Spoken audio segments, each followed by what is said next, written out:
खुलुमबाय नोंथाङा नायगासिनो दङ बड'लेण्ड खौरां दिनै बड'लेण्ड खौरांनि स्टुडिअ आं रमेन बर' साबाकाटा पुलिस थानानि गोख्रों सिग्रोमनायाव गुबुन रायजोनिफ्राय लाबोनाय मा गु मोसौ हमनो हादों गसाइगाव 27 खालार बावैसो जालांनाय गोलोम बोथोरनि रां बावजा जुथुमायाव रायजो सोरखारा गुबुन रायजोनिफ्राय आसाम रायजोआव मोसौ लाबोनाय आरो मोसौ सिथारनायखौ बन्द खालामनांगौ होननानै बिथांखि लानाय उनाव आसाम पुलिस बिफाननि गोख्रों नोजोर लाखिनायनि समावनो थांनाय 26 जुलाइनि बेलासिनि 5 रिंगासोआव मोनसे स्रोत सुलुंनि गेजेरजों खौरां मोननानै गसाइगाव महकुमानि सिङाव थानाय साबकाटा आउट पस्टनि आईसी मजिबुर रहमान बिथांनि मोनसे हानजानि दैदेननायाव सोनाब बेंगलनिफ्राय लाबोनाय आयेन बेरेखा मा गु मोसौखौ 1 नं पलासगुरि गामियाव हमनो मोनो।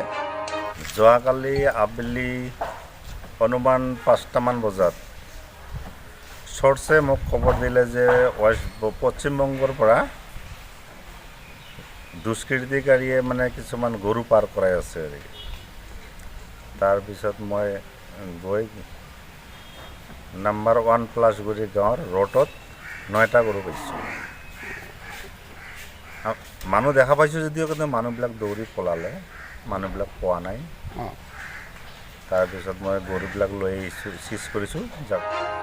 मख'नो गोनांदि बे आयेन बेरेखा खामानिजों लोब्बा थानाय सिखावफोरा पुलिसखौ नुनाय लोगो लोगोनो गासैबो मोसौखौ गारनानै खारो आरो दासिमाव सिखावखौ हमनो थाखाय साबकाटा पुलिस बिफाना सुलु लागासिनो आरो हमजानाय मोसौखौ सिमालटापुनि मोसौ कुवारियाव दोनहैगोन होननानै खौराङाव बुंथिना होयो बिथां मजिबुर रहमाना। জাগাতে চিজ কৰি এতিয়া আমাৰ সাবকাটা আৰক্ষী চকীত লৈ আহিছোঁ।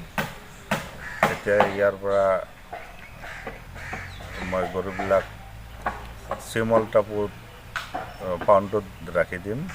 মানে ৱেষ্ট বেংগলৰ পৰা অহা লোকেল গৰু হয়, কিন্তু কোনো নথি পত্ৰ পোৱা নাই।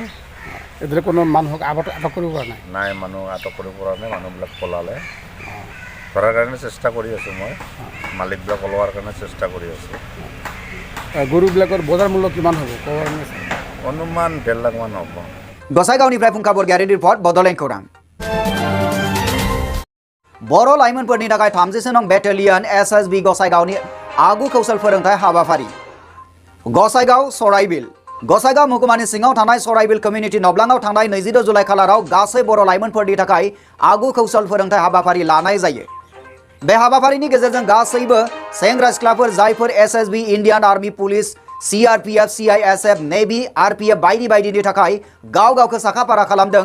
बेबायदि लाइमोनफोरा जाहाथे आगु कौशल सोलोंथाइ मोननानै बे खाबुखौ लानो हायो बेखौ लोब्बा लाखिनानै 36 नं बीएनएसएसबी गसाइगावनि बानजायनायाव सराइबिल कम्युनिटि नब्लाङाव गोबां लाइमोनफोरनि थाखाय आगु कौशल सोलोंथाइनि सायाव सांग्रांथि होनाय जायो। jadi 3 घंटा का हम लोग लेक्चर दिएगा। मान लीजिए हम लोग ने इसका हाइट कितना होना चाहिए इसके बारे में भी बताएगा, या उसको एजुकेशन के बारे में भी बताएगा, और जो फिजिकल भी बताएगा और फिजिकल टेस्ट भी बताएगा, उसके बाद बेनिफिट भी बताएगा, फिर उसके बाद पे एंड स्कैन अलाउंस भी बताएगा।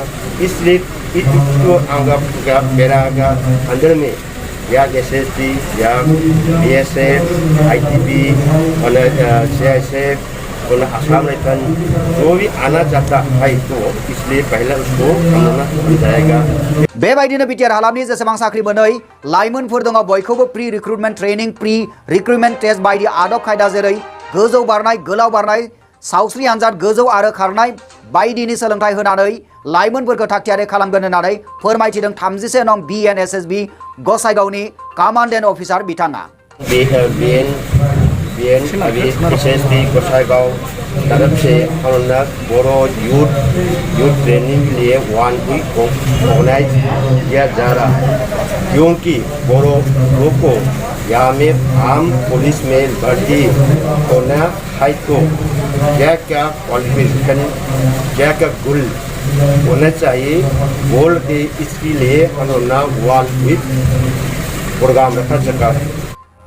लोगोसे आरोबाव गोनांथार बाथ्राया बेनो प्रि रिक्रुटमेन्ट टेस्ट आरो प्रि रिक्रुटमेन्ट ट्रेनिंखौ खालि बर' सेंग्रा सिख्लाफोरनि थाखायल' लानाय जादों होननानै खौरांगिरिफोरनि सिगाङाव बुंथिदों। कवर करने के लिए इसका लिमिट नहीं है। जितना बोरो वाला कास्ट, मान लीजिए बोरा वाला होना चाहिए, आदिवासी नहीं होना चाहिए, राजबंदी नहीं होना चाहिए, उसके बाद लावा वाला कास्ट नहीं होना चाहिए। सिर्फ बोरो संस्था बोरो कास्ट वाला का डेवलपमेंट करने के लिए वही अब्ला बेनिफ्राय जों बुंनो हायो बिटिआर हालामनि गासै सेंग्रा सिख्लाफोरनि थाखाय बेयो मोनसे गोनांथार खौरां। गसाइगावनिफ्राय फुंखा बरगयारि रिपर्ट बड'लेण्ड खौरां। 26 जुलाइ खालारा बिटिआरनि सुबुंफोरनि थाखाय जारिमिनारि सान। मानोना बे सानावनो मिरुनि नखर मन्त्रि अमित शाह बिथाङा आसामनि गिबि मन्त्रि हिमन्त बिश्व शर्मा बिथांनि नुजाथिनायाव तामुलपुराव 430 गं बिसिना थानाय तामुलपुर मेडिकेल कलेज एन्ड हस्पिटालनि लाइ खुन्थियाखौ गायसनलांबाय। बेयो बिटिआर सावस्रि बिफाननि दिनैसिमनि बयनिख्रुइबो देरसिन जाफुंसार बिहोमा। निउज डेस्क रिपर्ट बड'लेण्ड खौरां। चिरां जिल्लानि भारत भुटान सिमनानि लाइमुथि ओनसोलाव मोब्लिब बिफाननि गिथाव बाथाव खामानि। भारत भुटान सिमनानि ओनसोलाव थानाय लाइमुथि मिरु दैसा गामियाव गोबाव समनिफ्रायनो औवानि मोब्लिब खुन्थिया बाहायनानै मोनसे गिथावथाव थासारिजों सोलिबोदों। मोब्लिब गोहो बिफाननि बेबायदि गोहैलु खालामनायजों गामियाव जानो हागौ गेदेर खैफोद। मानोना औवानि खुन्थिया गायनानै दोननाया गोबाव जाबाय आरो दैज्लांनि समाव बार अखानि बोथोराव जोबोद गिनांगौ जानानै फैयो होननानै फोरमायदों गामिनि थागिबिफोरा। नखर नखर रांखांनानै दानफ्रोमबो बिल हरोब्लाबो कनक्रिट पस्ट गायनो राहा लायाखै मोब्लिब गोहो बिफाना। बेबायदि औवानि पस्ट दोनबाय थायोब्ला गामियाव माब्लाबा खैफोद जानोबो हागौ। मोब्लिब गोहो बिफाना बिबान लानानै कनक्रिट पस्टनि जेन गायनानै होयो बेनि थाखाय मोब्लिब बिफानखौ खावलायहरदों गामिनि थागिबिफोरा। चिरां दादगारिनिफ्राय प्रमेश्वर नार्जारिनि रिपर्ट बड'लेण्ड खौरां। आसाम मिजोराम सिमना आसाम पुलिस आरो मिजोरामनि गेजेराव दावहा, अर जोंब्लावनाय आरो दुंहाव थासारि। खौरां मोननाय बादिब्ला आसामनि पुलिस जवाननि सा 6 जवाननि जिउ खहा जायो।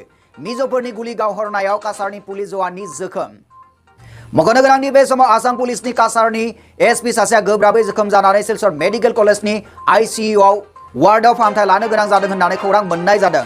आसामनि गिबि मन्त्रि डक्टर हिमन्त बिश्व शर्मा बिथाङाबो टुइटारनि गेजेरजों टुइट खालामनानै सा 6 आसाम पुलिसनि जवाननि जिउ खहा जानायखौ खौरां फोरमायदों। थांनाय 26 जुलाइ खालारखालि आसाम आरो मिजोराम सिमनायाव आसाम आरो मिजोराम पुलिसनि गेजेराव गावलायनायाव आसामनि सा 6 पुलिसनि जिउ खहा जायो। काछारनि एसपि निम्बलकर वैभव चन्द्रकान्तआ गुलि नांजायो। गुलि गावनाया जानो मोनो लाइलापुर होननाय जायगायाव। मिजोफोरनि गाग्लोबनायाव पुलिसफोरनि गारिया जोबस्रांलाङो। धलाई थानानि असियाबो जोखोम जानो गोनां जायो। पुलिस आरो सरासनस्रा सुबुंफोर लानानै गासै सा 7 सुबुंफोरा जोखोम जायो। बेनिनो गासै सा 59 जोखोम जानायफोरखौ सिलचर मेडिकेल कलेज हस्पिटालाव थिसननाय जायो। हरावनो काछाराव थांनानै खौरां लाहैदों मन्त्रि पीयूष हाजरिका बिथाङा।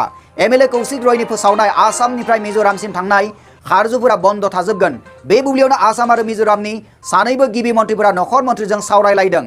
मोन्नैबो रायजोनि सिमनायाव गोजोन थासारि लाखिनायनि बिथोन नखर मन्त्रिनि। निउज डेस्क रिपर्ट बड'लेण्ड खौरां। चिराङाव माखासे हाग्रानि मैदेरा फैनानै न'फोरखौ खहा खालामदों। चिरां दादगारिनिफ्राय जोंनिसिम मोनसे खौरां मोनफैदों। थांनाय 26 जुलाइ खालाराव चिरां जिल्लानि रुनिखाता टाउननि सिङाव गोग्लैनाय भारत भुटान सिमनानि हाथिसार ओनसोलनि सा दावागुरि गामियाव सासे गोरिब नखरनि सुबुं मुस्रि करन्जय मुसाहारिनि न'खौ गाख्रेबफैयो हाग्रानि मैदेरा। फोरमायनाय बादिब्ला हाग्रानिफ्राय फैनाय मैदेरखौ होबाय थाफुनाय समावनो माब्रै हानजानिफ्राय मासे मैदेरा न'खौ सुन्दायजों बोफाय बोसि खालामफैयो। बोफाय बोसि खालामनाय समावनो रायजो राजाफ्रा होखारनो नाजासेयावबो होखारनो हायाखिसै। थारैनो मैदेरा न'खौ बोफायनानै गोबां बेसाद गाज्रि खालामनानै गालांदों होननानै नखरगिरिया फोरमायथिदों। बेखिनियावनो मख'नो गोनांदि सिगांफोरबो बेबादिनो फैबाय थायोमोनब्लाबो बेबायदि खहा खालामफेराखैमोन। दानि समनि ओंखारबोनाय मैदेरासो बेबायदि खहा खालामलांबाय होननानै नखरगिरिया फोरमायथिहरदों। बेखायनो सोरखारनिसिम गामिनि रायजो राजाफ्रा होबथानाय राहा लानो थाखाय खावलायहरदों। होबथानाय राहा गैयाब्ला गोबां आबाद आरो न' बांफ्रा खहा जालांबाय थागोन होननानै आरोबाव नखरगिरिया दाजाबदेरदों।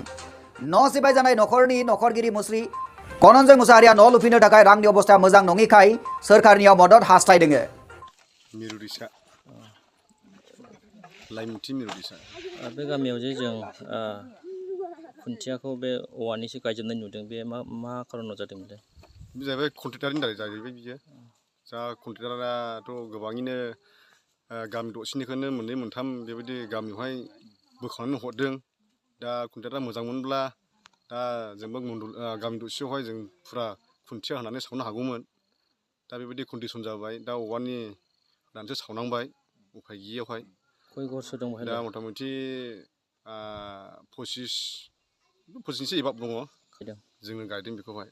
दा रावबो गायाखै। दा बिलखौ कारेन्ट बिलखौ माबायदि सिस्टेमै हरो?